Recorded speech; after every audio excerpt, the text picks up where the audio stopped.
David Boyle, and I'm quitting alcohol. So I had a night off on the show tonight. My Saturday was free, so I went and saw a couple of shows. No, I didn't. I went and saw one show. I still did another show.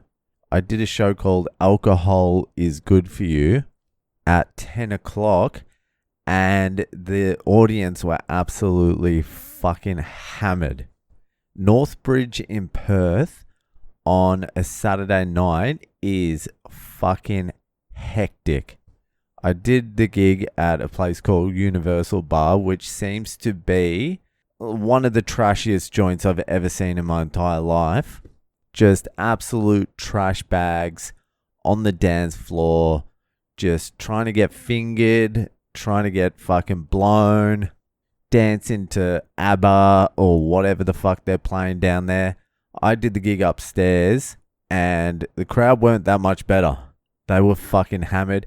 Of course they're going to be hammered. It's a I love alcohol show.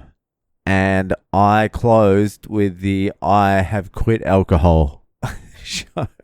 But I was mainly just fighting with the audience for like fucking 10 minutes. Anyway, I went to a show.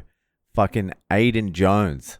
A guy I have been doing comedy with in Melbourne. Well, was doing comedy for years. I never became like friends with him. We were never buddies or anything like that. If anything, back in the real early days, it was more like disdain.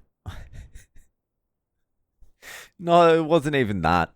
It was just like, you know, you're fucking doing comedy and you think your comedy's great and you look around and you just think fucking everyone else sucks. That type of thing. Anyway, this guy's fucking, he's worked hard. He's really been through it. This cunt has fucking done the fucking work. And over the years, we've got more and more friendly anyway. So he has written a show because he's a classically trained pianist. And his show, it's not musical stand-up and it's not fucking just straight stand-up. It's like music.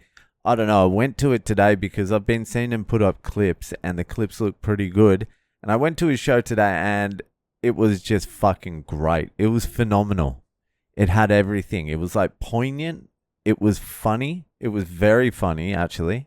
The music was great. He was playing Chopin, classical piano. He was like breaking it down. Like it was a really fucking good show. And even though we were never friends or pals or like fucking chatty or anything like that, you sort of see someone and watch them over a long period of time and you can relate to what they've been through. And you're like, right, that guy has worked at it. He just kept going until finally he figured something out. And I was like, I was in the back and I was like feeling proud for him. I'm like, fuck yeah, man. Good shit. You fucking figured it out and you've done something fucking really amazing, to be honest with you. I found that show fucking amazing. I thought it had just a little bit of fucking everything. So I was pretty inspired by it. I almost didn't go to it, but I'm so fucking glad I ended up going down. Anyway, after my gig, after the alcohol show, I went and hung out at fucking Sir Henry's. And Perth is just awash with drugs. It's fucking in your face. It's out there. It's open. I was at Sir Henry's for like maybe an hour and got offered drugs twice. No, I didn't get offered drugs twice. I got offered drugs once. MDMA by another comedian. He just pulled out a bag and he's like, here, you want some? And, you know, you fucking just old habits die hard. Your instinct is like, right, I'm going to fucking bang this whole bag. And so I took it off and I'm like, yeah, I'll have a little bit. And then I put my finger in the bag and I'm like, what are you doing? Like, what? You're going to go out and fucking dance? Like, what? What are you doing? I don't get it. Like, it's not an event. You haven't planned it. You're just taking drugs for no reason, really. And so when I put my finger in the bag, I just gave it a little tickle and then put it in my mouth. I barely even got a taste. So I was like, yeah, I can't be fucked with the MD. And then like 20 minutes later, I need a piss. So I go to the fucking toilet and a guy goes in before me and he turns around. He goes, oh, do you need to go to the toilet? I'm like, yeah. He's like, all right, you go. And so I walked in and he shut the door behind us. So it's me and him in the toilet. I'm like, what's going on? Oh, he's like, I just need to do a bump. I'm like, all right, you fucking do a bump and I'll go to the toilet. And then he's blocking the toilet and he's just fucking chewing my ear off. I'm trying to piss with this cunt, like grazing my asshole and chatting to me. And I'm barely able to squeeze out a drop. So I'm like, all right, fuck this. And then I go out and he's just blocking the door. He's like, nah, don't go out. Have one. And I'm like, I don't even want any. And so he does a giant bump and then he gets me one out. And like, it was a huge bump. And I'm like, dude, I don't need that much. He's like, have it. He was an Irish guy. I'm like, no, I don't really need it. I'm just going to go. I'm going to meet my friends. And he's like, all right. And then he had a little bit of that bump and then left me a little bit on the note.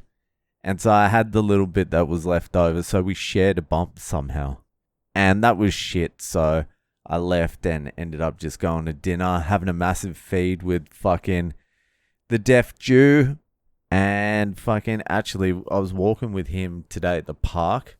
I met up with him for lunch and fucking like, we're at this park and the kids are playing like 15 meters away. And we stop and fucking Dave Rose spots a fucking syringe, a bloody syringe, fully open, 15 meters from where kids are playing. It's just like fucking brutal. So I picked it up and put it in the fucking bin. Dave was just going to walk past it.